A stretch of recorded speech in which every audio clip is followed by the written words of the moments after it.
partir de hoje, nós vamos seguir meditando e desfrutando também desta carta aos Tessalonicenses. Recentemente, passando pelo livro de Atos dos Apóstolos, para que os irmãos que estão aqui durante a terça-feira acompanharam a chegada dos apóstolos Paulo e Silas nessa cidade de Tessalonicenses. Foi uma chamada impressionante, porque Paulo pretendia ir para um lugar e teve uma visão do céu, alguém chamando para Macedônia. Ele entrou em Filipos, foi provado, foi sofrido, mas saiu com muitas vitórias e chegou a Tessalônica. Tessalônica era a capital da Macedônia, localizava-se próximo do mar, era porto e onde chegavam navios do mundo todo daquela época. Era perpassada pelas grandes estradas do Império Romano e a sua população era diversificada de cultura, língua, deuses, folclore, superstições, tradições, etc. Havia comércio do mundo inteiro. A cidade tinha pensões, hospedarias, saunas, teatros, praças, santuários e prostituição. O campo tinha rebanhos, cultivo de oliveira, uvas e frutas, e os latifundiários detinham as terras. No mar, muitos pescadores tiravam das águas o seu sustento. Comerciantes, marinheiros, soldados, funcionários públicos, etc. Em Tessalônica havia uma elite dominante, formada por lideranças políticas e militares, e pela sua maioria, detinham e controlavam o comércio e o meio de produção. A classe média, formada por funcionários públicos e militares e outros. A maioria do povo era pobre e não tinha vez e nem voz. Paulo chegou a Tessalônica, nesse texto que nós falamos, em 50 ou 51 aproximadamente, vindo de Filipos. Pregou alguns meses, sendo interrompido por um montim provocado por judeus invejosos, que forçaram a saída precipitada de Paulo e Silas para Bereia, de onde também tiveram que fugir, indo para Atenas. Dali Paulo enviou Timóteo para consolidar a fé dos irmãos, e aí depois, agora de pouco tempo, junto com Silvano, também chamado Silas, e o próprio Timóteo, Paulo resolveu, com a assinatura dos três, enviar esta carta a uma igreja que, por todos aqueles tumultos, ainda se consolidou, ainda se firmou, ainda se estabeleceu, e ele mandou uma carta para consolidar ainda mais e firmar a fé e a esperança desses irmãos. E hoje nós vamos então introduzir este texto. Nós vamos descobrir que Paulo tem muitas coisas interessantes para falar aos Tessalonicenses. Quer falar sobre essa questão da fé operosa, e que hoje é uma estrutura nossa, do capítulo 1, mas quer falar também sobre a vinda de Cristo, da esperança dos irmãos. Nessa carta nós seremos assim bem alertados e bem avisados sobre a vinda de Cristo, tanto nessa como na segunda carta. São importantes doutrinas e mensagens que Paulo trouxe a essa igreja. Com certeza traz desafios para nós. E no momento Paulo está escrevendo para uma igreja boa, saudável, que nasceu debaixo de muita prova, de muita tribulação, mas subsistiu, triunfou as adversidades. E aí então, de uma certa distância, por alguma razão, Paulo conseguiu enxergar nesta igreja que estava à distância, pelos testemunhos, pelas coisas que diziam, a popularidade da igreja cresceu, algumas pessoas começaram a falar sobre ela, os irmãos lá na Macedônia, na Acaia, todo mundo, por onde eu tinha crente, todo mundo falava dos irmãos em Tessalônica, pelo seu testemunho, pelos exemplos que eles estavam transmitindo, e isso repercutiu, e algumas pessoas chamavam a Paulo e diziam: olha, impressionante, vocês entraram em Tessalônica e Deus fez uma grande obra, os irmãos estão firmes, e olha que foi terrível a passagem por lá, quando não conseguiram prender a Paulo e a Silas, porque eles não estavam no momento na facilidade, não deixaram muito fácil, pegaram a Jason, que era o anfitrião deles, levaram para a praça, tiveram um tumulto tremendo, judeus carregados de muita inveja, e fizeram tudo por onde, depois que Jason ainda teve que pagar fiança para deixar de ser preso, só por ter hospedado os apóstolos. Então eles tiveram que fugir para outra região e até chegar a Atenas. Mas aqui nós temos essa observação de Paulo. Ele contempla a distância, vê que os irmãos têm algumas virtudes, e é nessas virtudes que eu quero me parar hoje. São virtudes de uma igreja nova, que nasceu ontem, podemos assim dizer. Os irmãos que começaram a assistir no cristianismo, se converteram debaixo de prova, de luta, e eles têm características que nós aqui, depois de quase 60 anos de existência, levando o evangelho, recebendo a doutrina, sendo instruídos, edificados, temos que aprender com esses irmãos. Esses irmãos, naquela, vamos dizer assim, naquela tenra vida de cristãos, eles têm tantas informações importantes para a nossa edificação espiritual. E eu quero chamar a atenção dos irmãos, então, naquela estrutura simples de 3 passos que nós vamos descobrir na igreja de Tessalônica, que serve para nós. A primeira coisa, Paulo disse nesse capítulo, dizendo assim: olha, eu quero parabenizar vocês, estou dando graças a Deus por isso, orando e louvando a Deus, porque vocês têm uma fé operosa. Vocês têm uma fé viva. A fé que não está só nas palavras, é uma fé prática, que a gente consegue ver nas ações. E então essa é uma característica terrivelmente, maravilhosamente boa para todos nós. Aí, segunda coisa, ele diz assim: mas eu quero também falar sobre a abnegação do vosso amor.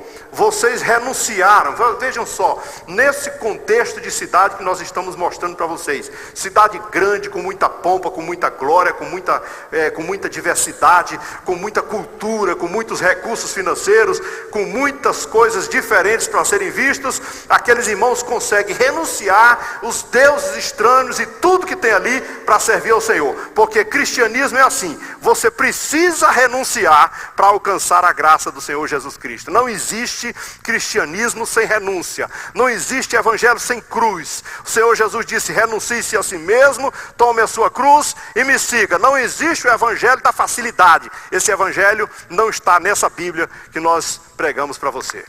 E aí, na terceira observação, Paulo vai fazer uma terceira observação dizendo assim: e pela esperança firme que vocês têm.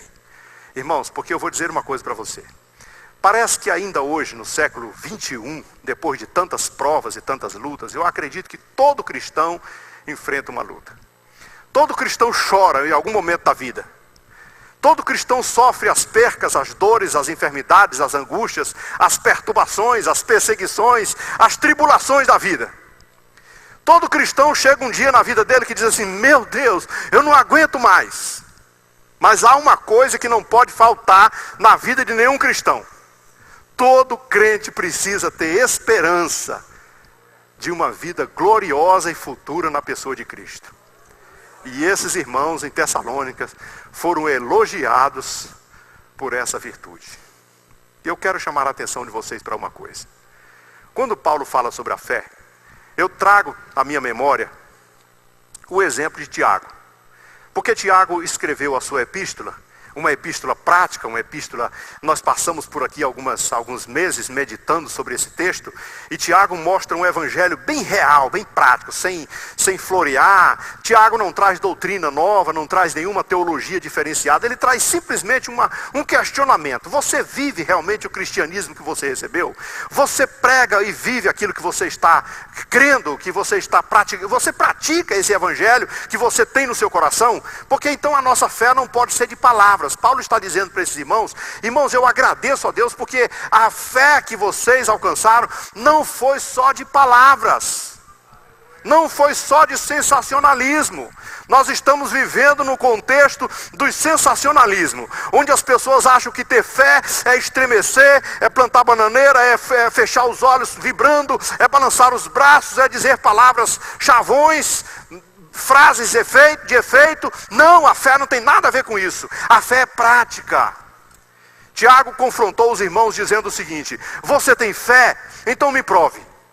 Me prove que você tem fé sem obras. Me prove que você tem fé sem fazer nada. Me prove que você tem fé só fechando os olhos e levantando as mãos para cima e orando a Deus e dizendo: eu tenho fé. Você não vai conseguir fazer isso. Mas eu quero desafiar você a andar comigo. Me siga. Vem atrás de mim e veja uma coisa diferente em mim. As minhas obras provarão a minha fé. Então, Paulo está confrontando esses irmãos, agora vamos dizer, elogiando esses irmãos, mas confrontando a nós e questionando sobre a nossa vida. É o seguinte: como é a fé que nós possuímos? É uma fé de palavras? É uma fé de palmas, de sensação? É uma fé só de emoções? Ou nós realmente temos uma fé que põe em prática a vida cristã que nós recebemos da parte de Deus? Porque se a nossa fé for apenas de palavras, não é uma fé verdadeira. A verdadeira fé tem ação. A verdadeira fé faz como o homem que achou, o samaritano que achou o sujeito caído na beira da estrada. Tomou nas mãos, passou o remédio, levou na sua cavalgadura, pagou a sua hospedagem, pagou o seu tratamento, deixou recursos para que ele fosse subsidiado na sua ausência e voltou para acertar as contas de qualquer outra coisa que tivesse acontecido com aquele homem que até aquele momento achava-se seu inimigo. Somos com esse tipo de fé que nós pregamos? Ou nós achamos que a fé vem só pelas nossas sensações, pelas nossas mãos levantadas? O cristianismo que se prega hoje, de vez em quando, me chama a atenção quando as pessoas pelas redes sociais e pela televisão fazem grandes movimentos de fé, mas não passa de emoções e coisas sensacionais que até apenas tentam influenciar e impressionar as pessoas. Então Tiago diz o seguinte: alguém foi na sua casa,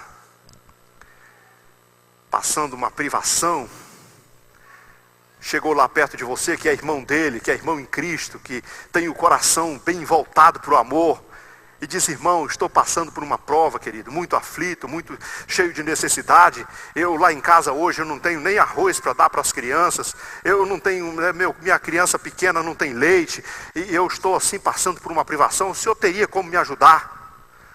Aí Tiago, aqui na minha força de expressão, Tiago então narra um episódio que numa força de expressão seria isso: querido, você não tem fé em Deus? Ajoelha.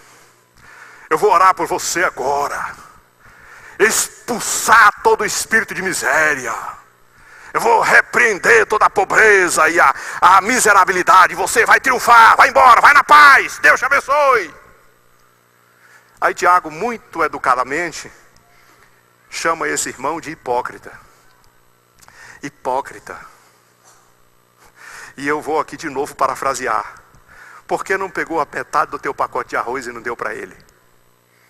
Por que não arrumou para ele uma lata de leite para ele dar àquela criança pequena que está com fome? Porque se Deus quer usar, se Deus vai fazer algum milagre para suprir a necessidade de alguém, pode ter certeza que Deus vai usar uma pessoa. E essa pessoa pode ser eu e você. Vejam como o apóstolo está agora diante de uma situação onde ele chama a igreja. Diz: irmãos, eu estou impressionado, admirado, e estou aqui corroborando com os meus irmãos, alegre e agradecendo a Deus por causa da operosidade da vossa fé. Porque a vossa fé não foi de palavras, não foi só de sensação, não foi só de emoção. Vocês têm demonstrado isso por onde andam, na Acaia, na Macedônia e todo lugar onde tem crente. Não se fala em outra coisa a não ser na repercussão que o evangelho causou na vida de vocês. Meu irmão, me diga uma coisa: que repercussão tem o evangelho de Cristo no seu coração, lá onde você trabalha? Que repercussão tem o evangelho de Cristo Jesus na sua vida, onde você mora, na cidade por onde você anda, nos lugares onde as pessoas te conhecem? Que repercussão tem Cristo na sua vida, em todo o contexto por onde você vive? Porque aqueles irmãos novos convertidos, que foram alcançados por Cristo diante da prova, da luta, da tribulação, da perseguição, que alguns até correram o risco de ser apedrejado, um deles foi preso, teve que pagar uma fiança para ser libertado. Aqueles irmãos conseguiram produzir no coração um cristianismo autêntico, uma fé verdadeira e operosa. E esse é o desafio que nós temos. Em todos os lugares por onde se ouvem falar do nome de vocês, todo mundo tem uma só voz: bênção de Deus, glória a Deus, testemunho eficaz, testemunho de fé, fé operosa, crentes verdadeiros, estão lá em Tessalônica, depois que ouviram o evangelho de nosso Senhor Jesus Cristo. Esse é o desejo do nosso coração, esse é o meu desafio para todos nós, para que nós sigamos o exemplo dos Tessalonicenses. Segunda coisa, Paulo vem dizer uma coisa: a abnegação do vosso amor. Irmãos, olha, tem uma coisa que a gente precisa aprender o tempo todo. É que cristianismo verdadeiro tem que ter renúncia. Certa feita Jesus contou em algumas parábolas, mas eu vou citar uma delas, que Jesus contou uma parábola da grande pérola. Diz que um comerciante de joias, de pérolas preciosas, deparou-se uma certa vez com uma pérola de grande valor. Imagina, o sujeito está lá numa banca comprando pedras preciosas e os garimpeiros chegam para vender as pedras e de repente coloca lá sobre a sua mesa uma pérola que ele olha para a sua... Meu Deus, eu não tenho condições nem de pensar em comprar essa pérola. Mas é a mais linda, a mais bela, a mais cara que já chegou na frente dos meus olhos. Só que como é próprio de todo comerciante, de todo comprador de joias, ele não se conforma em mandar aquele homem embora sem comprar aquela pérola. Ele diz: meu Deus, mas eu não posso mandar você embora, eu preciso dela, só que o valor é acima da minha possibilidade. O que eu posso fazer? Então ele diz o seguinte: você me aguarda aqui, ou você volta a tal momento, não venda essa pérola, não mostre para ninguém, eu vou resolver um probleminha ali, eu vou comprá-la. E aí Jesus, contando nessa parábola, diz que aquele homem voltou para casa e vendeu tudo que tinha. Eu fico imaginando aqui no nosso contexto, né? Um comerciante como esse talvez tivesse uma lojinha lá na esquina da rua, diz: eu vendo a lojinha. Talvez ele tivesse um sítiozinho lá afastado da cidade, eu vendo o sítiozinho. Talvez o sítiozinho tivesse umas cabecinhas de gado, eu vendo com tudo. Talvez ele tivesse um carrinho que tivesse essa repercussão para lá, uma caminhonetezinha, eu vendo a caminhonete também. Isso aqui é uma imaginação minha. Eu vendo a caminhonetezinha também, eu vendo tudo que eu tenho. Aí ele vendeu tudo que tinha. E aí voltou com um saquetel de dinheiro e comprou a pérola. Jesus, como sempre objetivo, contou esta parábola e parou aqui e deixou o restante para nós avaliarmos. O que ele quis dizer com isso? No dia que eu encontrei essa palavra, no dia que eu me deparei com esse evangelho, no dia que eu percebi que ele é a mudança da minha vida, da minha história, no dia que eu reconheci que ele é a salvação da minha alma, ele é o resgate da minha alma, no dia que eu imaginei que ele é toda a minha esperança de vida eterna, eu disse: não há nada que me segure, tudo que for preciso fazer, eu vou fazer para adquirir este evangelho no meu coração. Então eu sou capaz de renunciar a meus negócios, meus interesses, minhas vontades, meus desejos, minhas ambições, tudo que aparecer na minha frente, todas as coisas que eu mais desejei na minha vida, deixaram de ser importantes. Eu abro mão de tudo que existe na frente e atrás de mim, e quero exclusivamente possuir Cristo Jesus no meu coração. Isto é a renúncia.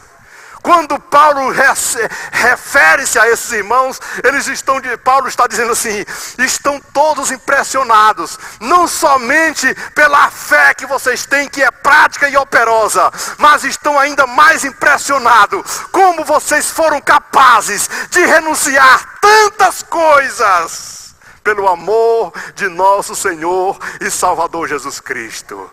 Eu fico imaginando, querido, de vez em quando eu faço aqui algumas comparações.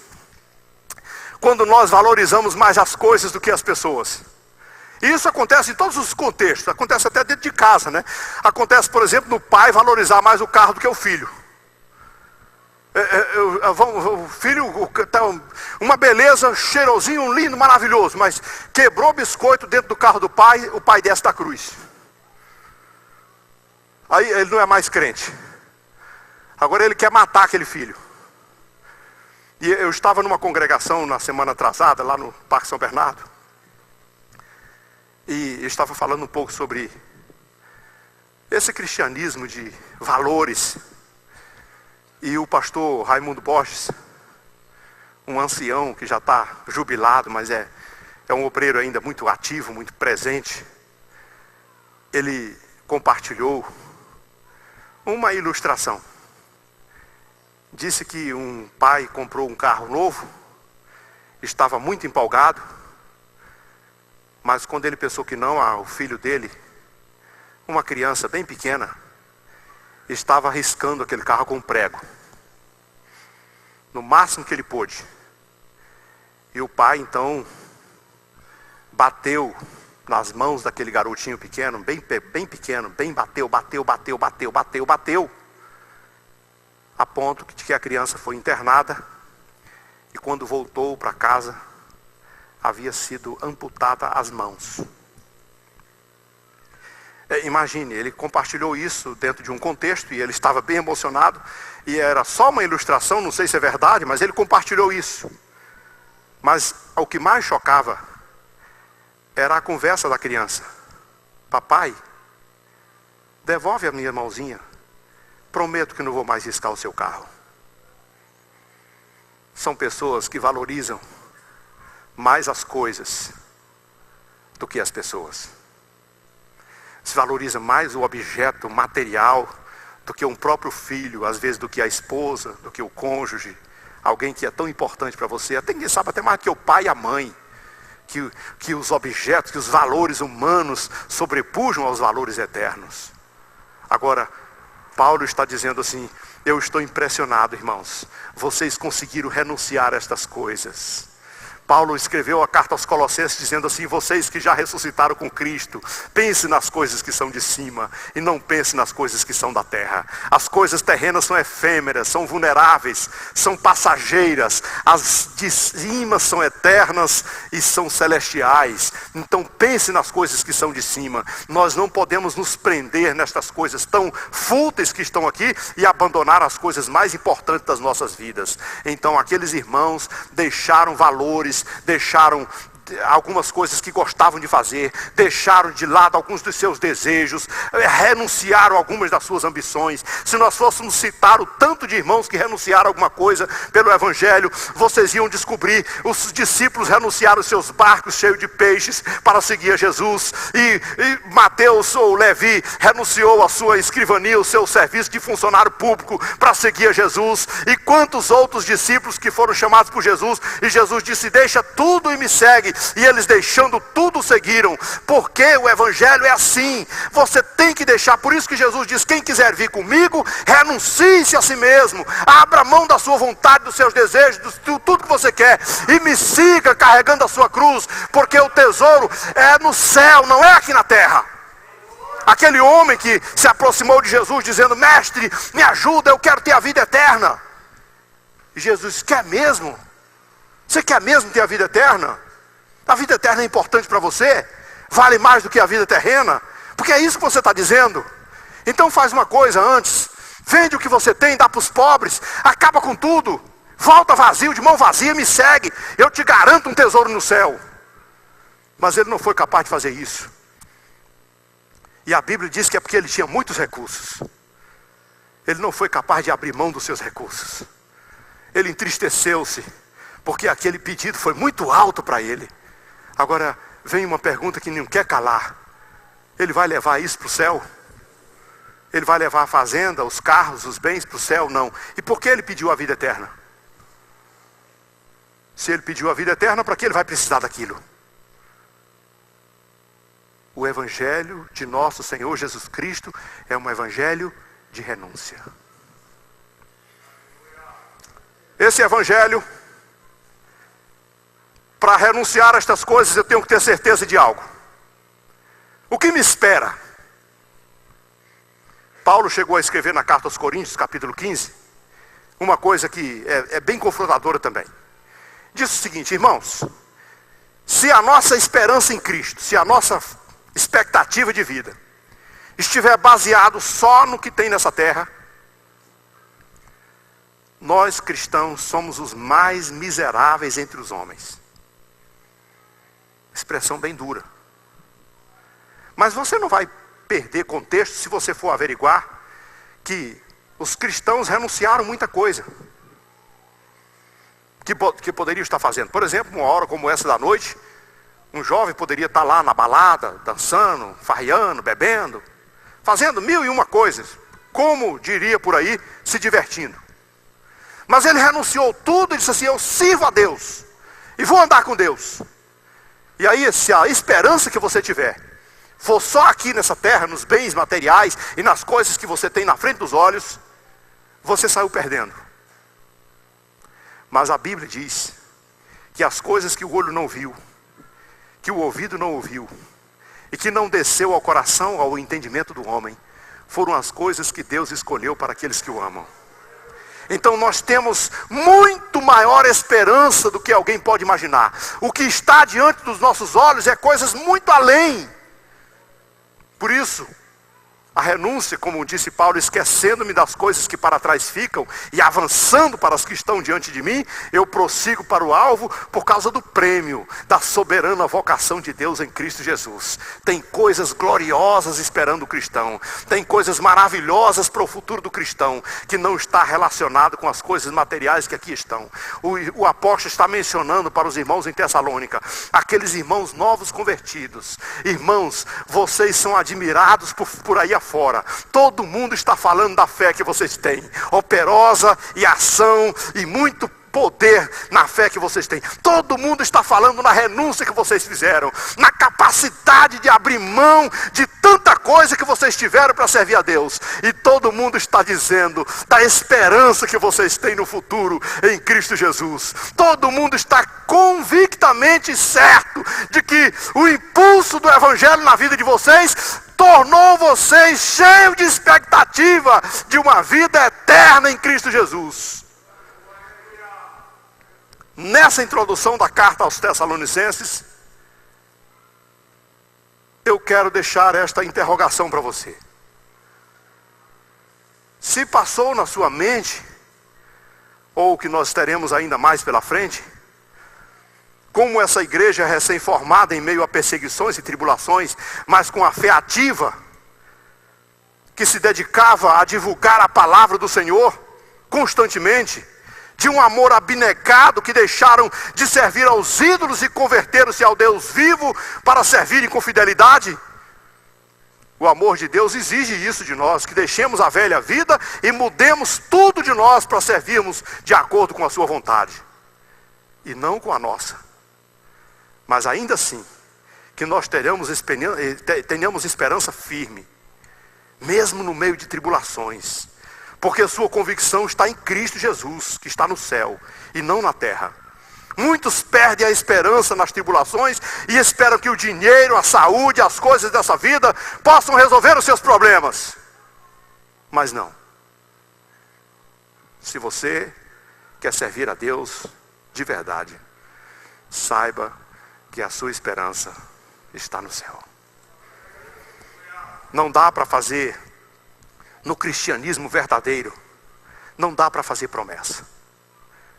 Eu não posso mentir para vocês aqui e dizer: sirva Jesus, que Ele vai te dar uma casa no lago, carros novos, importados, dinheiro, prédio e tantas outras coisas, porque isso é mentira. Não é promessa de Deus. Promessa de Deus é vida eterna. Promessa de Deus é uma vida gloriosa, mas não nessa terra. Aqui na terra nós temos promessa de vitória, de bênção, de prosperidade também, mas não dessas prosperidade vista nesse padrão que o mundo diz, de só riqueza e ostentação. Não, prosperidade é você servir bem a Deus e saber que você tem tudo o que precisa para estar bem na sociedade. Mas principalmente com os olhos voltados para o glorioso momento do encontro com Jesus. Porque nesse dia triunfaremos para sempre com o nosso Senhor. Vamos ficar em pé.